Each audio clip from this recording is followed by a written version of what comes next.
이게 뭐 감독이 편집실에서 고르는 그 선택뿐만이 아니라 이 영화 전체를 감싸고 있는 굉장히 중요한 주제 중에 하나는 선택인 것 같아요.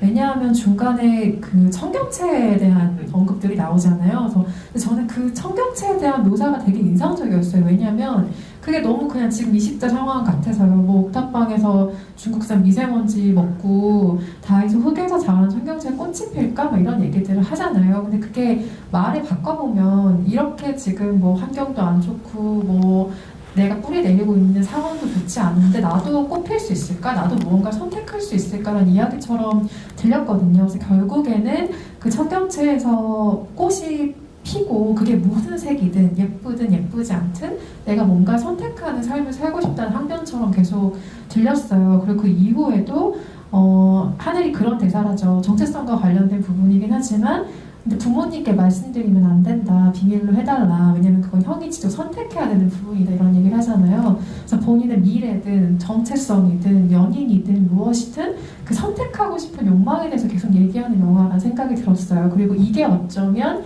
이 이야기를 시작하는 출발점이 굉장히 중요한 단초가 됐을 수 있겠다는 생각 들었어요. 각본의 초기 단계에서 실제로 중요하게 하셨던 고민인지도 궁금해요. 사실 이 모든 결정들을 저희가 각본 단계에서 연출 단계에서 이제 한 결정들을 선택이라는 키워드로 묶어서 생각해 본 건 처음인 것 같아요. 그래서 굉장히 저도 들으면서 되게 기쁘기도 하고 좋아요. 근데 처음부터 이것을 선택해서 예를 들어 저는 예전에는 아주 대학생 때 막 그냥 소설이나 막 이런 걸 끄적일 때는 예를 들면 선택하는 삶에 대한 이야기를 하고 싶어. 그러면은 선택권을 가지지 못한 어떤 이런 인물이 뭐 이런 사건을 겪게 해야지. 이런 식으로 생각하는 편이었는데 그때는 취미로 이것저것 하던 거지만 하다 보니까 그 방식이 별로 재미없는 방식이라는 생각이 들었어요. 그리고 저를 더 먹물 같은 사람으로 먹물 컴플렉스가 좀 있었거든요. 더 막 본능적인 막 그런 사람이 되고 싶어가지고 그래서 그냥 막 주변에 다른 창작한 언니는 이런 얘기 재밌을 것 같지 않냐? 이런 애가 이런 능력이 있으면 재밌을 것 같지 않냐? 이런 이야기들을 막 하는데 어떻게 막 저런 생각을 자주 할까 되게 부러울 때도 있었어요. 저는 자꾸 막 인문학적으로 사회학적으로 이런 메시지를 전해보고 싶어 이런 생각부터 하는데 그래서 그 반대 방향으로 전환하려는 시도를 했던 적이 좀 있었거든요.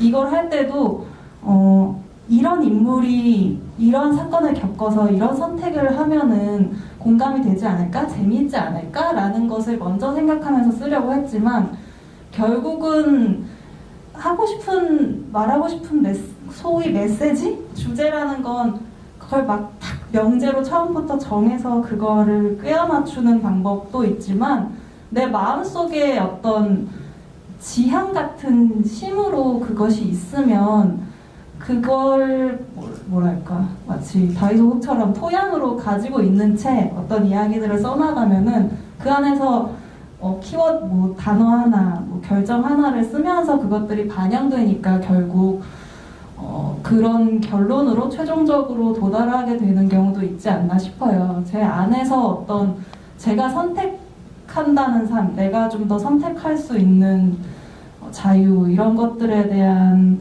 염원?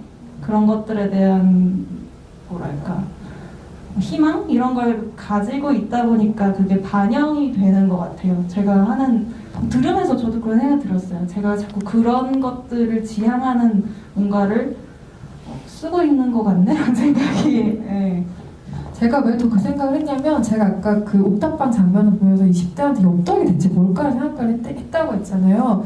왜냐면 제 기준에서 엽떡은 너무 슬픈 음식이에요. 그러니까 이게 떡볶이도 아닌 것이 뭐 치즈도 아닌 것이 어쨌든 저도 시켜 먹기도 하고 좋아하기도 하지만 이도저도 아닌 뭔가인 거예요. 그리고 그 대학생들이 예를 들면 뭐 공강 시간에 야 뭐 우리 뭐 먹자 해서 뭐 아주 뭐 영양학적으로 좋은 걸 먹는 게 아니라 뭐 몇천 원씩 걷어서 다 넣은 뭔가를 먹을 수 있는 형태가 엽떡인 거죠. 그래서 뭐 그걸 먹는다고 제가 그걸 만스럽게 본다는 건 너무 이상한 동명심이겠지만 그래서 저한테는 그게 너무 슬픈 음식이고 선택에 대한 무언가가 전혀 없는 음식처럼 느껴질 때가 있어요. 제가 음식에 유난하게 민감한 사람이라서 영화를 볼 때 그런 걸 보는지 모르겠으나 이게 조금 더 선택과 이런 이야기가 맞닿아 있다고 저는 느꼈던 것 같고요. 하지만 그 영화의 생각들을 쭉 따라가다가 제가 뭔가 한번 확 깨지면서 환기가 된 건 낭만고양이였어요. 그래서 지금 채팅방에도 똑같은 질문 주신 분이 계시는데, 왜냐면 이게 MZ세대를 대변하는 노래가 절대로 아니잖아요. 낭만고양이는 저와 감독님 세대의 음악이라고요. 그래서 이게 갑자기 왜 엔딩곡으로 나왔는가에 대해서 이 영화의 분위기가 갑자기 확 이렇게 전환되는 느낌을 저는 받았어요. 그래서 이 곡에 대한 의문을 가지고 있는 채팅방의 다른 관객분 똑같은 질문 주셨어요. 왜 낭만고양이인지.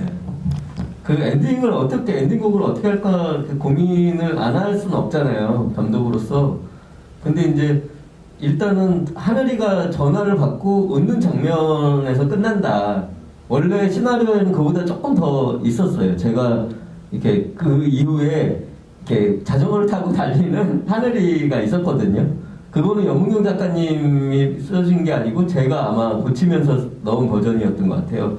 그러니까 하늘이가 자전거를 타고 밝은 모습으로 가는 것으로 해서 그러면 정민이는 살아났구나를 정확히 보여주는 걸로 촬영도 다 했었는데, 그냥 쓸데없는 이렇게 그 중원부원 같은 느낌이 있더라고요. 그냥 웃는 모습에서 끝나도 되는데 다 아는데 또 뭐 거기다 또 자전거 또 타고 뭐 그러면 자전거가 만약에 있었으면 낭만고양이는 없었을 거예요.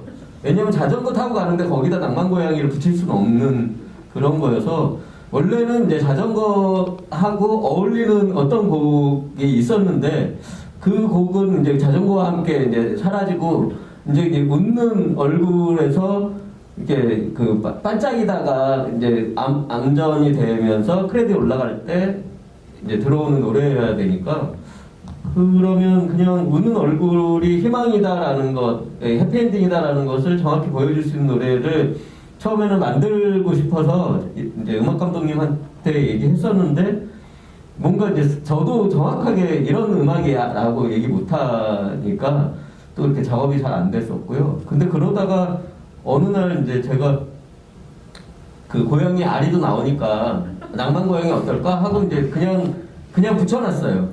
그냥 붙여놨는데 그 편집기사님이 이 노래 너무 좋은데요. 왜냐면 그 편집기사 8199년생인데 그 친구가 이 노래 너무 좋은데요. 말하면서 이 노래 그럼 원래 알고 있었냐 그랬더니 들어본 것도 같은데 아무튼 너무 찰떡이라고. 그래가지고 제가 이제 편집본 갖고 모니터를 했는데 또 다들 좋아하는 거예요. 그래가지고 그러면은 괜찮을까? 근데 너무 아재 노래 아니야? 이랬는데 또 뭐 옆에서 막 저를 붙이겠죠. 요즘 레트로가 뭐 이러면서. 그래가지고 저에게 또 자신감을 좀 심어주었죠. 근데 원래는 그 원곡을 쓰려고 했던 게 아니라 그것을 이제 새로운 그 버전으로 이렇게 요즘의 20대에 걸맞는 이 편곡과 뭐 이제 가수를 섭외해서 그렇게 새로운 걸 만들려고 했는데, 그거는 또 돈이 너무 많이 들더라고요. 그렇게 원곡을 이렇게 편집해서 하고 그러면 저작권료도 많이 들고 또 잘하는 분들 섭외하기도 어렵고 뭐 이러면서 이제 그러면 그냥 원곡을 한번 해보자 했는데, 아무튼 저도 그게 고민이었죠. 예. 아니, 고백을 하자면 그 노래가 결코 나쁘다는 게 아니에요. 이게 낭만고양이라는 게 개인의 굉장히 부끄러운 추억을 생각하게 하는 노래거든요. 그러니까 뭐 예를 들면 이게 떼창을 하기 좋은 곡이니까 어떤 노래방에서의 어떤 너덜해진 내 모습이라던가 이런 게 소환되는 노래인 거예요. 그래서 뭔가 산뜻한 주인공의 얼굴에서 갑자기 나의 개인적인 추억을 확 이렇게 들어가는 느낌 같은 게 있는 거죠. 여기까지 하겠습니다.